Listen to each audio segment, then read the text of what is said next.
Lomo. Word of the day is Logan Morrison. We've got a Samson Sit-Down with one of my all-time favorites, off and on the field, Logan Morrison. I appreciate you taking the time, Logan. I know it's the off season. I know you got stuff going on, but we got a lot to get to. What's up, Logan? Oh, nothing, David. I'm just waiting eagerly for your questions. They're hard-hitting questions you have for me. Oh my God! Why you're sitting right now? If you're listening to this instead of watching, he's sitting very sternly. Very. Are you nervous? I have my hands. I'm astute. I'm sitting astutely. You are. I didn't know you could sit astutely, but you are. You are one of the. You were one of the original social media guys, and we're going to post this. We have a YouTube channel. We do a bunch of stuff on Twitter. What made you start Twitter so early? You were one of the first players I can ever remember being on that website. Yeah, so I think it was because my representation told me, my agent said, hey, it's a good way to get your name out. You're in a small market, interact with fans, see what happens.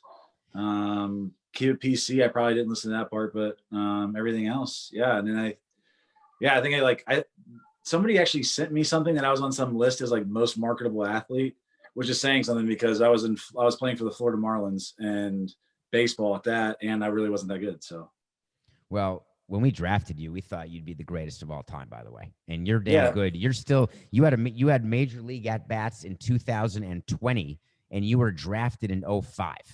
So wait, you could be fully vested. That's how long you've been around. You've been around forever. So don't undersell yourself. But did your representatives tell you that you should be sort of an a-hole? Did they say you should be controversial, or did they just say, hey, here's a Twitter, do whatever you want to do?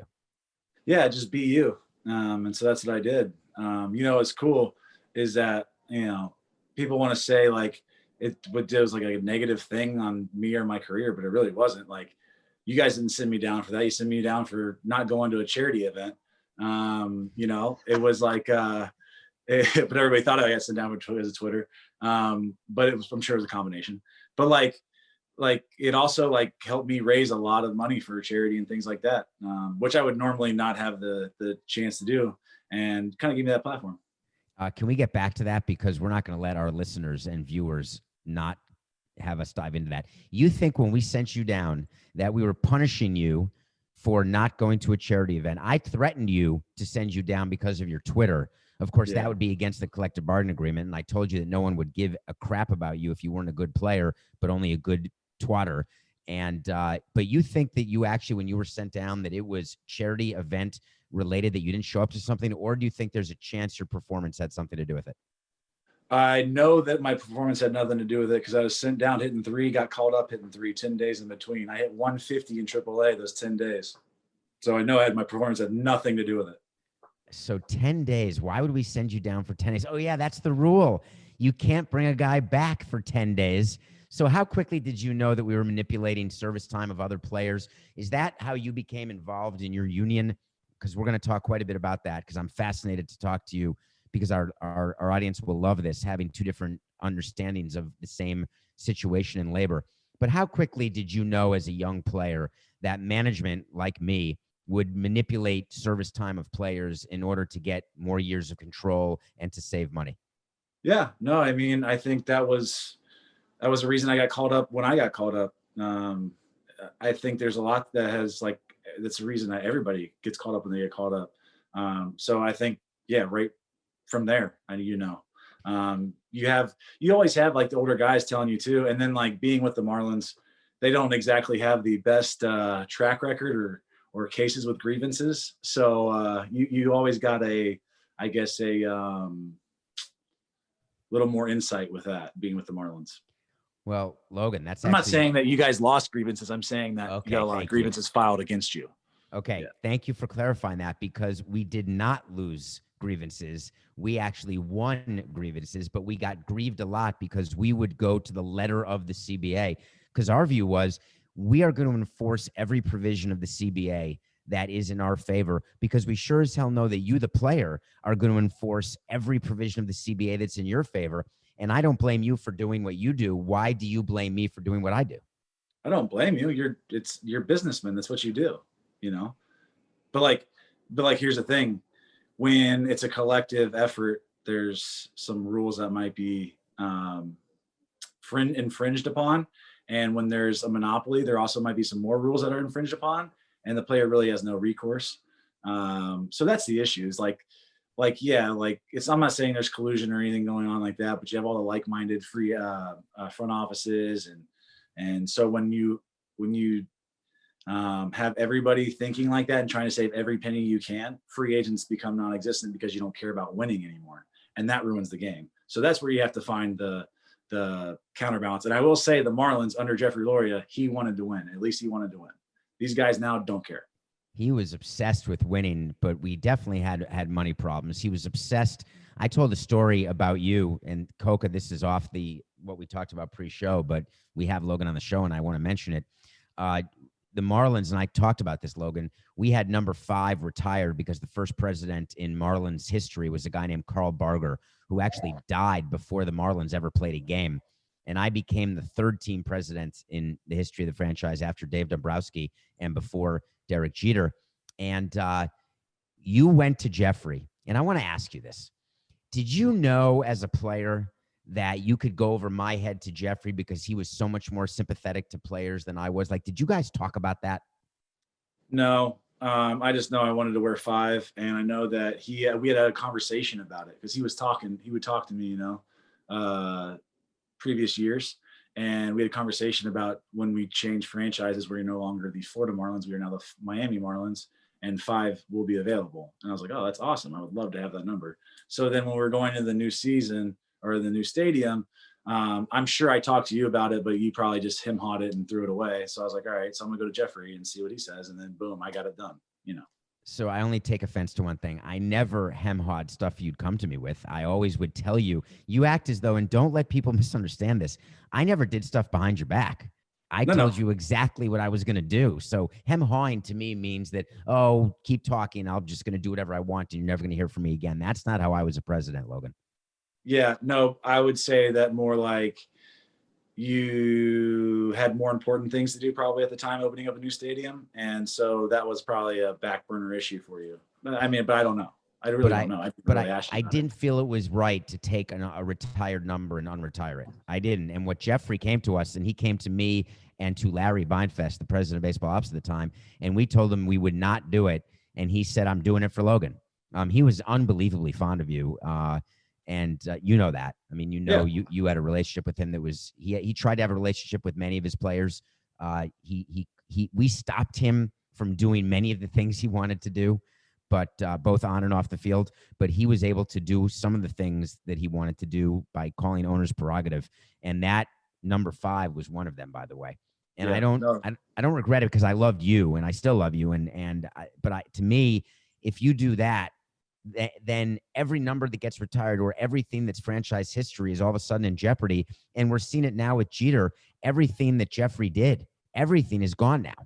And Jeffrey now realizes that when you don't respect what's been done by previous owners, it doesn't feel really good. And so he's now seen it from the other side. So I would say that, sure, you're right to all that, but retiring a number for somebody who never played in the big leagues is something I would have an issue with. I'm sure he helped a lot to get a franchise to Miami, but he didn't play. So why would he have a number? It was it's a way to honor him. It's a way to honor him, but I totally understand what put his number or put his last name up. Do that, but like he didn't have a number. He did not have a number. I assume, was Joe DiMaggio number 5, or am I making that up? No, I think he was.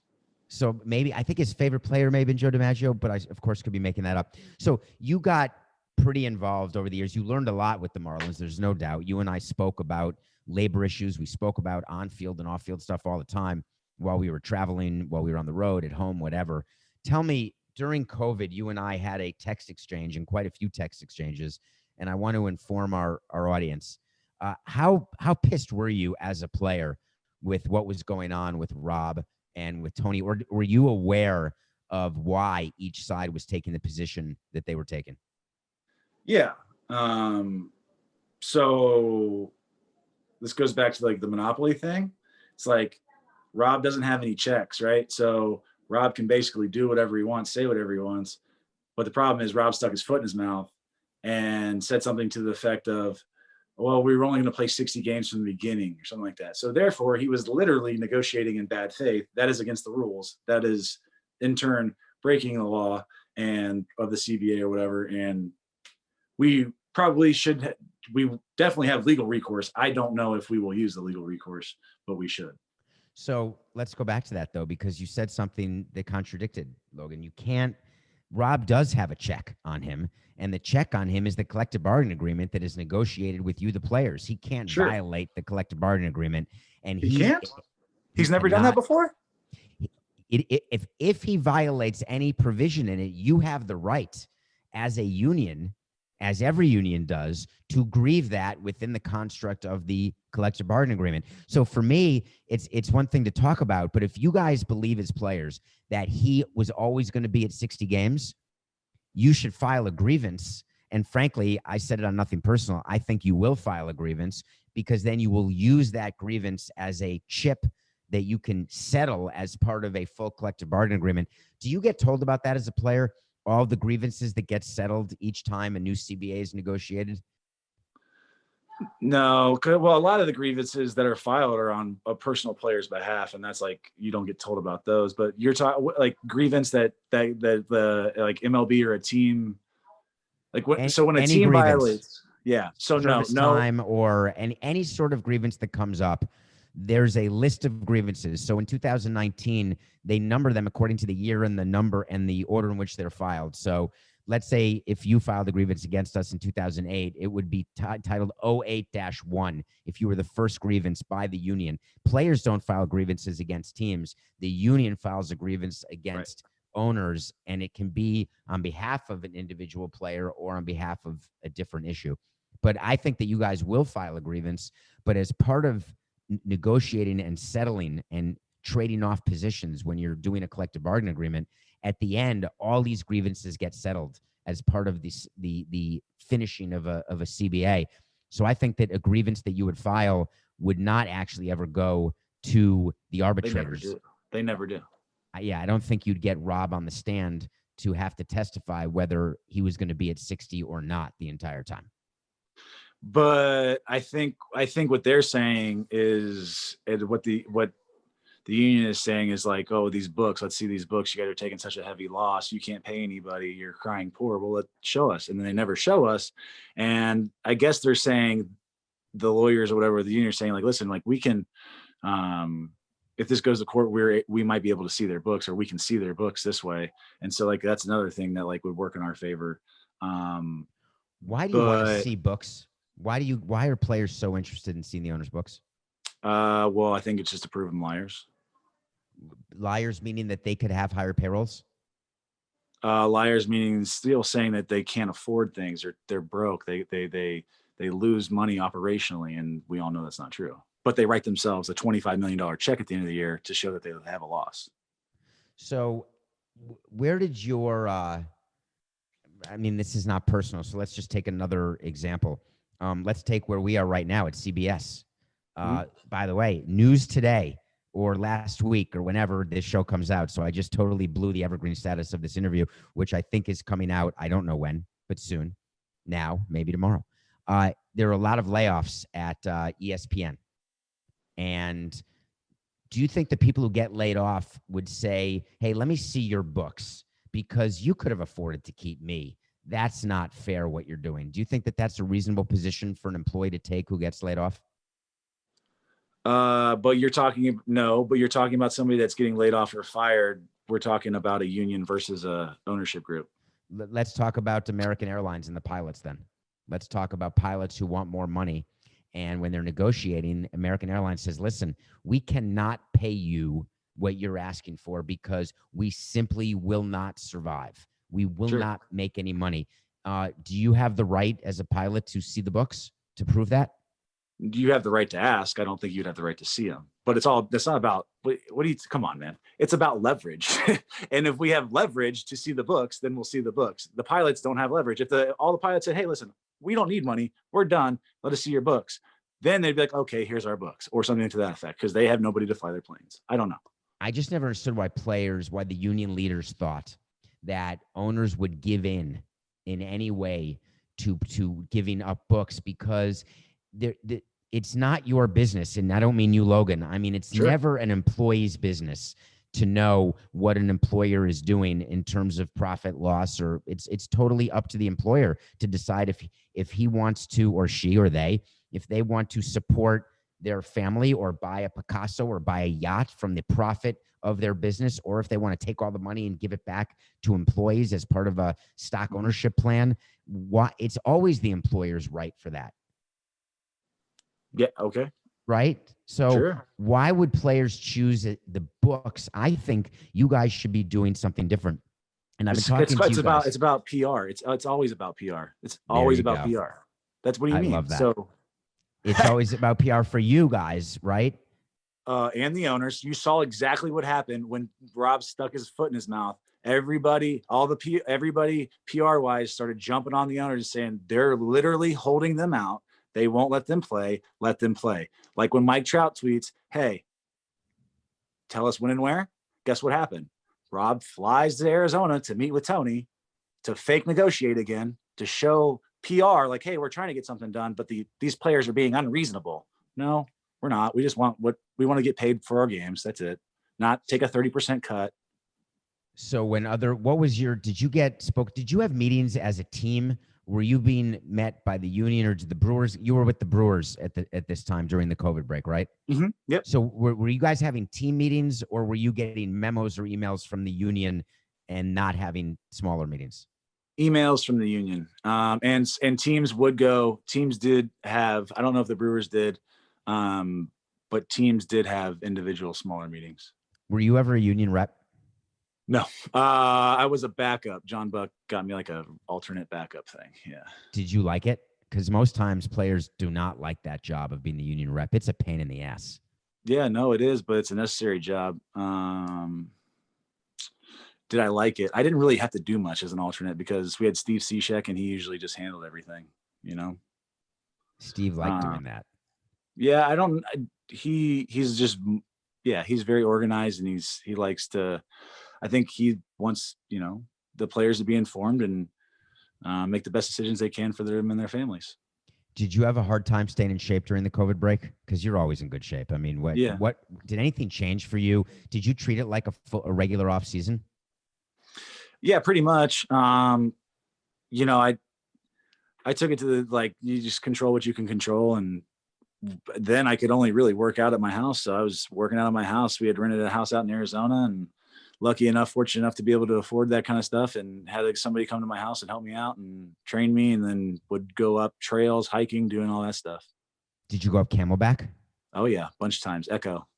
Yep. Mike Hill and I did Camelback after a night of partying after we were playing the Diamondbacks, and he got sick on Camelback.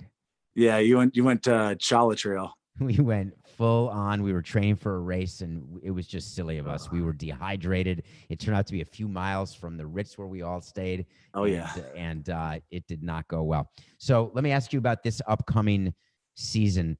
How worried are you about the fact that it's possible fans aren't going to be allowed in the stands again, and that owners are again going to say we have revenue issues and that free agency is going to be negatively impacted? Is that something that's in your head?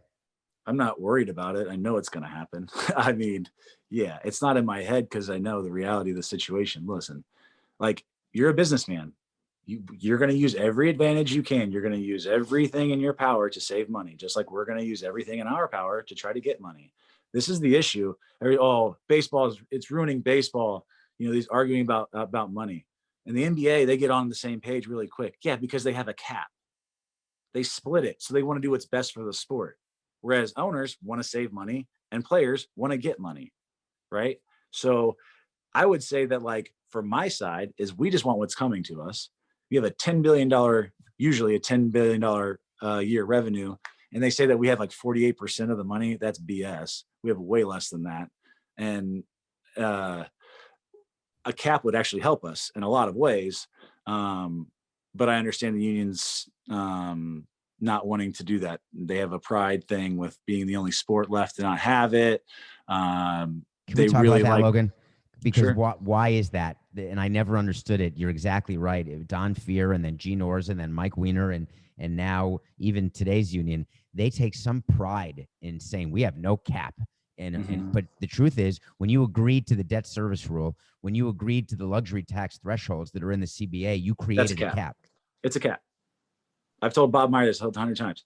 It's a cap, Bob. You're going to have one team maybe by this time next year over the luxury tax. So you have a cap, but the problem is you don't have a floor.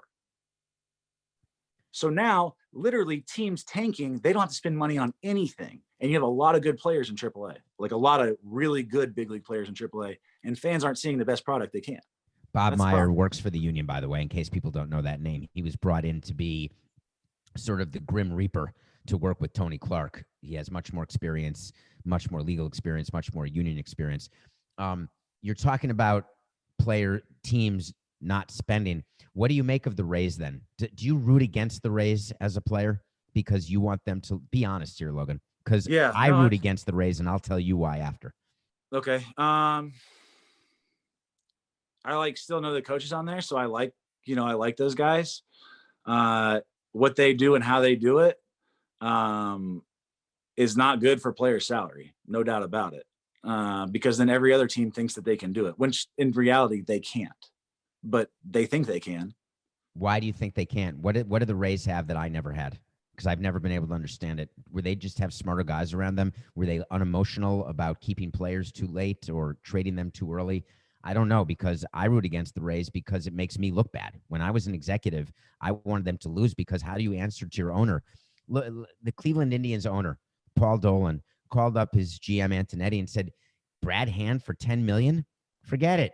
Find me Diego Castillo or Peter Fairbanks or Nick Anderson for $600,000. Doesn't that make sense to you? No.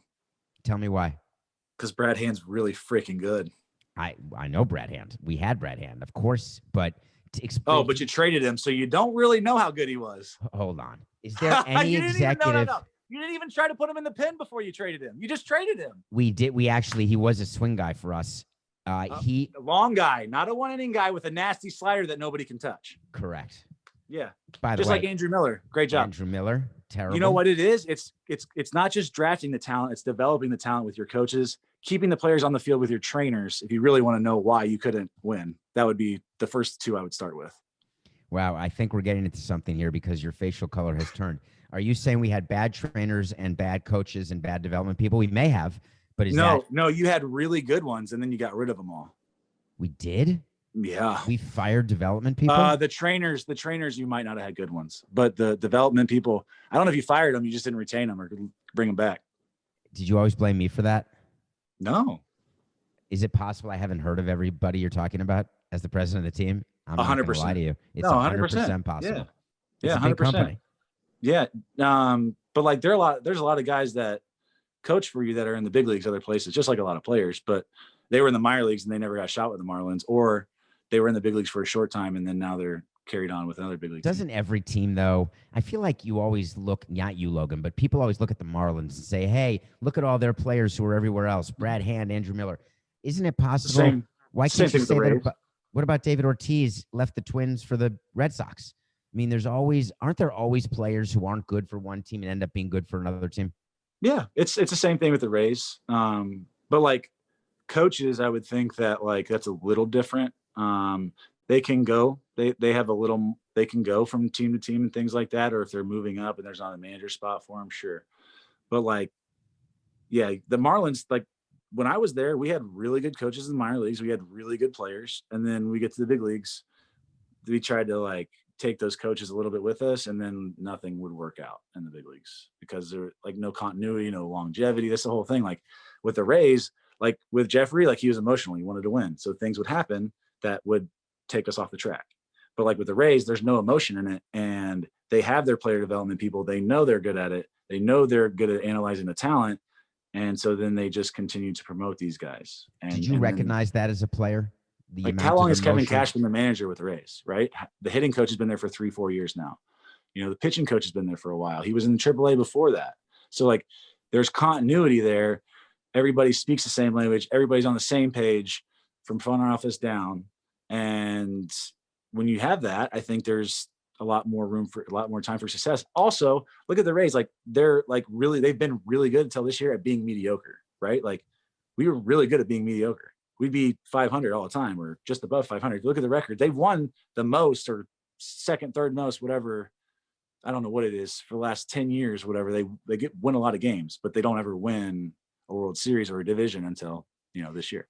You agree that tanking can work though, right? I mean, the Astros tanked for 3 years. They lost over 100 games 3 years in a row, and they got top picks. Some of them worked, some of them didn't. Mark Appel didn't work, but Correa, Springer, they worked. And then they won a World Series. They were competitive. I guess you could. Is your view? By the way, are you pissed at the Astros for stealing signs? Cheating? No. I'm on the like cover your signs up better, dude. Like this. Listen, you want to talk about how this is your boy Rob. It's your boy Rob. This is why the Astros told on themselves, and like no other team got in trouble for this. I don't know if no other team was banging on trash cans, but I know a lot of other teams are doing some shady stuff. Right. So they go into the Astros and they say, hey, we'll give you immunity if you tell us what happened. There's no such thing as immunity. You can't get in trouble for something like this in a CBA. There's nothing going to happen to these players. Nobody's going to get suspended or fined ever. It's non-existent. So then these players, because our union doesn't do the best job at educating players, then talked because they were scared. And then the union found out and said, whoa, guys, stop telling on yourself. And so that got to the Red Sox and to the Yankees. And so they're never going to find out what happened with any other teams. How come we never got in trouble? We tried to steal signs every year with the Marlins, every year. Because you didn't have veteran dudes that like you bring in, like you didn't have dudes that like could show you how it was done. Did you bring in a Carlos Beltran over? Like, Well, wait, we had a bunch of veteran bench dudes, didn't we? I mean, some absolute bad guys like Jeff Baker and some good guys like Wes Helms. And we brought some veteran guys in. Dobbs. What about Dauber? What's wrong with Dauber? Well, I don't think that they stole signs or like he was never privy to it. I don't know. I'll tell you one thing. We wanted to steal signs. If someone told me that all we had to do was bang a trash can and that we would have an advantage of winning more games, I'm 100% in. Yeah, if you were smart enough to just have the live feed in the dugout, right in the old stadium, right in that little tunnel right there, and you just had a guy banging on a trash can, you'd have been gold because they would have just thought it was some wahoo up in the stands at 1:00 in the morning. Where were you in 2012 in the new ballpark? We could have used some trash can banging. How bad did 2012 go? That was terrible. So bad. How early on did you know that we were screwed with Heath Bell? Like spring training, off season? How early? Oh no. I mean, my knee was hurting so bad I couldn't tell you. Good trainers. Couldn't tell you. I don't know. I was trying to not hobble. trying to be competitive in a Major League Baseball game. Holy cow, that was a bad year, Logan. It was. I didn't realize that Jose Reyes and Hanley Ramirez wouldn't get along. I thought they would get along. I didn't even know they didn't get along. Oh, come on. They weren't like what? They were never like explosive in the clubhouse or anything towards each other. There was petty jealousies all season. Oh, well, okay. And it hurts. We're not playing basketball. We're not playing football. I love the Sparky. Everybody, like what helps about petty jealousies? Winning games. So are you the guy where winning is chemistry and you don't if you don't need chemistry, you just need to win. And if you win, then you have chemistry? Yep. So having good guys in the clubhouse doesn't matter, right? Just get guys in. Did you train with Hanley? That's not totally. See, it's not all black and white, right? Like you can't have dudes that like just don't talk to you or like just dicks, like are rude or like. Did whatever, we have that? Right? Who have you played with? Who's the worst guy you ever played with in a clubhouse? He was with the Florida Marlins, but then the Miami Marlins, but I don't really want to go any further than that. H2R? No, I'm not saying anything. You're turning red. Is it worse? Someone worse than Hanley? I don't know. I mean, Hanley was always good to me. Took me under his wing. Great guy. He was great to me too. He's a good player. He was a good God. Who was the most talented teammate you ever had? So Hanley, no, but so when I got up there though, Hanley was just coming off of his really like he's so talented, and then like got a little bigger, right, and then like got a little slow at shortstop, and then it was like, well, we got to move him to third. He's such a liability, and then that whole thing. But like watching him play, I could tell, yeah, one of the most talented. When So over your career, who is the best teammate you ever played with in terms of when you look back on your career and say, wow, I got to play with blank? Yeah, that's cool. I really haven't thought about this stuff, obviously. Best most talented player I probably ever played with. Man. So like Stanton, probably. Yelich. Probably I would say Yelich. But I'm a big fan of Giancarlo because I saw how that guy got better and what he did to get better. Do you know that Hanley asked to be taken out of his batting practice group because he didn't want to take BP with Stanton? Yeah. Well, dude, this stuff, like, people probably won't understand even by this story, but do you remember the San Francisco when we were taking batting practice and we shut it down because he hit the glove you're sitting on? He certainly did in left center. It was unbelievable. Unbelievable. I never, like, stuff like that would happen. And because he'd be mad because he wasn't hitting the ball good or like what he wanted to do. And then he's like, screw it, I'm going to hit. I'm like, try that in a game. Yeah, we shut down batting practice. We stopped right after he hit that ball, and everybody stood up and gave him a standing ovation. And we went and played the Giants. I was just texting with him, and I'm not flexing, but I was just texting about stuff. His birthday's coming up. You got his number? You're bad. I'll send it to you. And he's had a frustrating career, right? Forget the fact that he has the biggest contract ever. Well, until Trout and Mookie Betts, et cetera. But he wants to win and he wants to be good so badly. And I think that he thought going into New York that a World Series would come faster than it has. And the injuries to him, injuries are such a tough thing. I know you've struggled with that too. And you can blame trainers, but I think deep down you don't. Some people just get injured, some don't. What is your view of frustration as you're looking at your career right now? I mean, as you said, I think, are you 34 now? 33? Mm-hmm. So 33. So are you ready to play next season? Sure. But I really don't know if that's going to happen, but yeah, I could play. If you were offered a minor league deal, would you take it with an invite to spring training? It have to be the right situation, I think. A really good one. Like an opportunity to play in the big leagues. Like, I'm not going to sit in AAA. That's actually a great thing for the audience to hear. The way it works is for players when they're deciding, very often we'd hear, hey, we're doing the Marlins. No one's going to come play for you. You guys stink. You guys have a bad president, owner, ballpark. It's opportunity. The Marlins actually had great opportunity because we'd be quick to the big leagues and we'd be impatient. The worst organization is a patient organization because they're not going to move people out of the major leagues so fast. So do you think about that when you're given offers? Yeah, I think all of it plays into it. Like, what's their depth chart look like? What's this? What's that? But yeah, like I said, all of it plays into it. Where is it? How far is that? Like, can my kids come? Like, that kind of stuff. So, are you preparing for life after baseball, Logan? Is that happening? Oh yeah, I've been like, so today I actually was.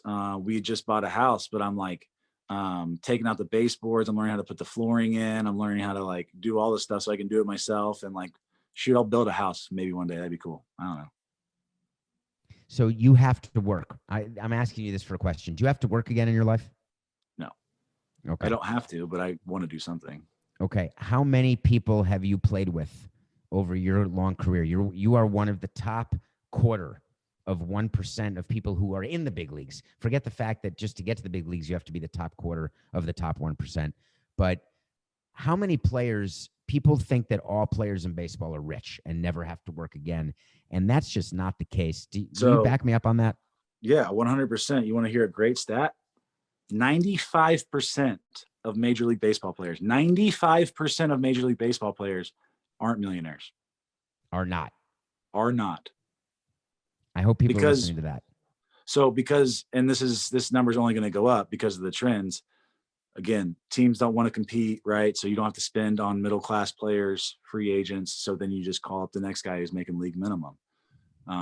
There's 1% of like you see this guy has so much money coming to him, Garrett Cole and Max Scherzer. And dude, those guys are like, you said of whatever I was, the percent of the percent of the percent, they're like the percent of the percent of the percent that I am, right? So like, it's layered onto that. Not only do you have to be good, you have to be good for a really long time and borderline great. You have to be great now to get life-changing money like that. I mean, the minimum salary, don't get me wrong, and people should know it's around $600,000, but your career, most people don't even make it to arbitration. So they have to make, quote unquote, a lifetime worth of money, making $600,000 for 1 year. And that's generally not going to happen, Not right? gonna happen. No. So, but like, we were talking about this too, like with the Rays, and it frustrates you. Let me like it. It does. It probably frustrates like a bunch of people. But like, look at it like from this. Like Garrett Cole was a free agent last year, right? Look at where the Rays payroll was. Oh, you can't afford Garrett Cole? I don't believe you. You can afford Garrett Cole. Do you want to pay for him? And if you did, you probably won the World Series. But nobody like goes back and says that, right? So like nobody really cares. So therefore, you don't have to go Garrett Cole unless you're the Yankees. And this is the best part about all of this, right? Owner of the Red Sox, John Henry. Yeah, I'm going to start being more smart, and I'm going to get below the threshold, and I'm going to hire Chaim Bloom. Great, good for you. Good luck for that backlash. And that's like what happened. Mookie Betts won them a World Series because they traded them, and they got what back? Alex Verdugo. You literally, your entire analytics department is set up to find a player like Mookie Betts. The entire your development, everything is for a guy like that, and then you're not going to be able to pay him. The Boston Red Sox, I don't believe you. You can afford it. And you just want to get under the threshold. So we're going to trade him away for Verdugo. And that's all you can name. But there's always another Mookie Betts, isn't there? Is there? It seems to me that I was told every year by my scouts, you got to draft this guy. There is no one. Yeah. This guy is the greatest ever. And then next season, it's the same guy. Now, Mookie is obviously a perennial all-star, potential Hall of Famer, MVP guy. But JD Martinez, the reason why they had to trade Mookie is JD opted into his deal and he was overpaid. It's that Nathan Eovaldi was overpaid. It's that David Price was overpaid. So if you make mistakes, that cuts into your ability to actually sign one who's right. We got totally screwed by overpaying the people we overpaid, and that crushed us. But you're the Boston Red Sox. You don't have to care about a luxury tax. That's not a thing. I never really liked spending other owners' money. Right? Like that Stop doesn't it. seem. Oh my God. That doesn't seem fair. You Logan. wouldn't take another owner's money and put it onto your field, and then if it won you a World Series, you would be like, "Nope, I don't want to do this. I don't want it. I don't want this ring. Stop. I want David, a second stop. ring. I want Stop. a second ring. I do. I think that there's a little more that goes into it, but I hear you. They wanted to get under the luxury tax threshold, and that's their decision.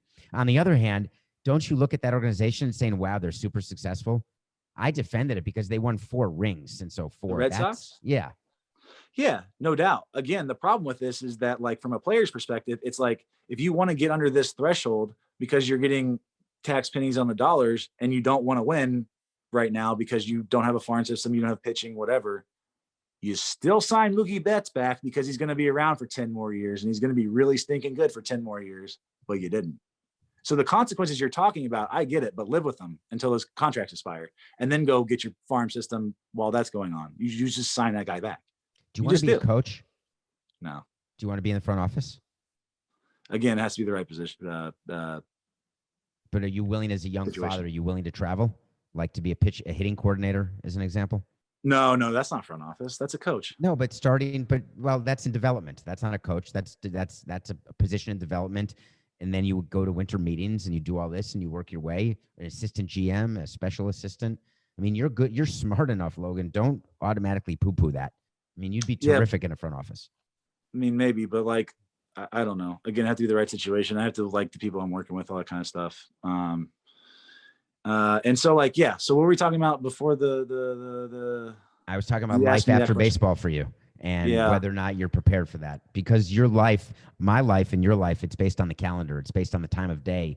Every day at 7:05 PM, you know where you are. I've been out of the game 3 years and it's not out of my system yet because it's strange. Do you think that way at all or no?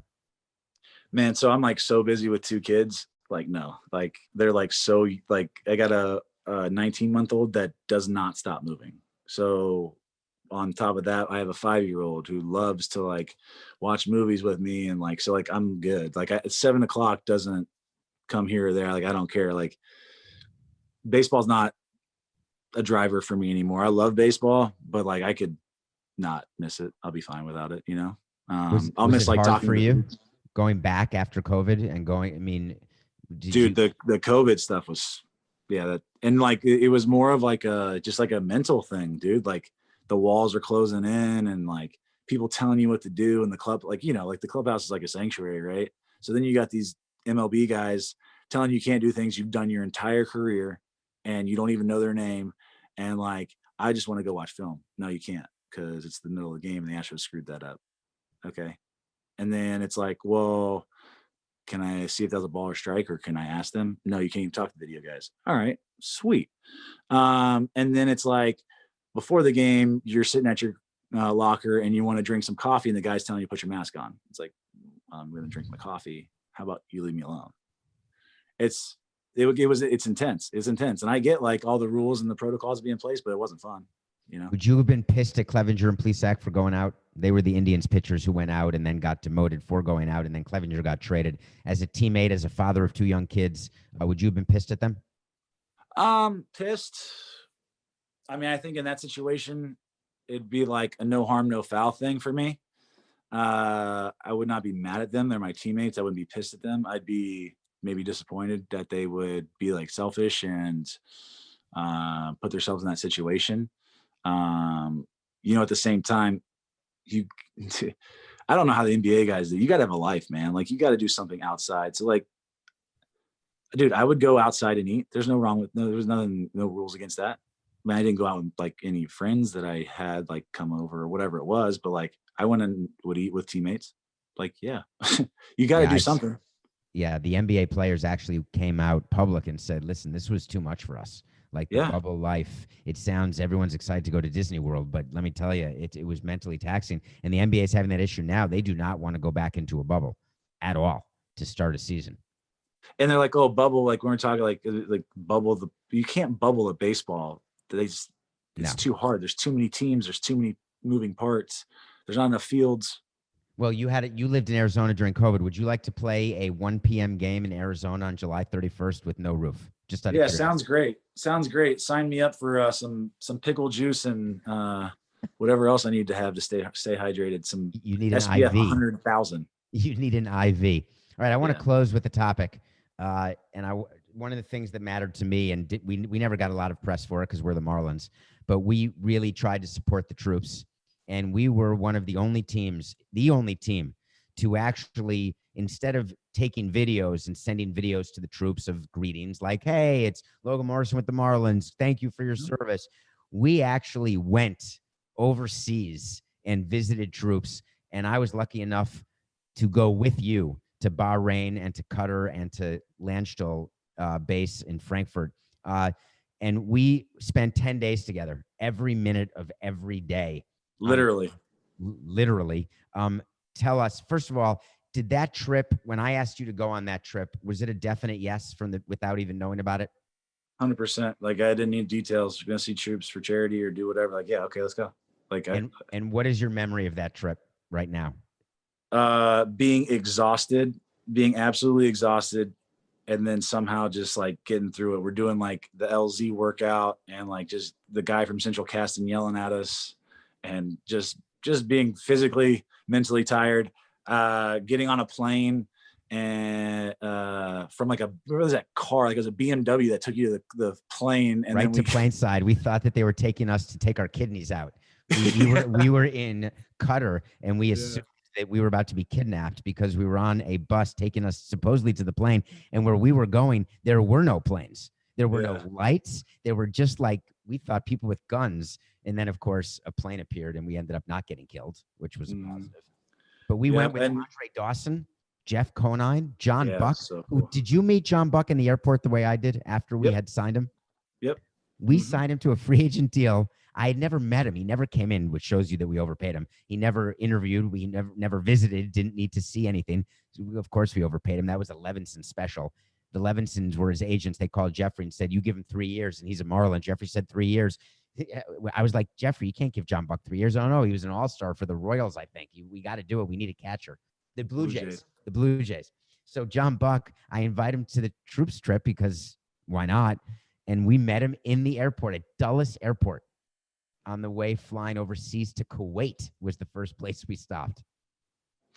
Yeah. Little bit of culture shock landing in Kuwait, that's for sure.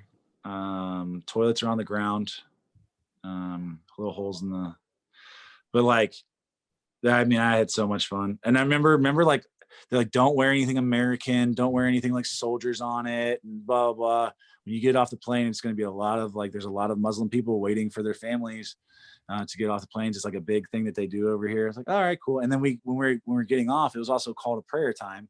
So it was like the chant was going on, and didn't even realize it because it was like hour 17 of the travel, right? And had an Under Armour like Freedom helicopter on my chest, and I'm like, oh my god! I walked out and I was like, I'm an idiot.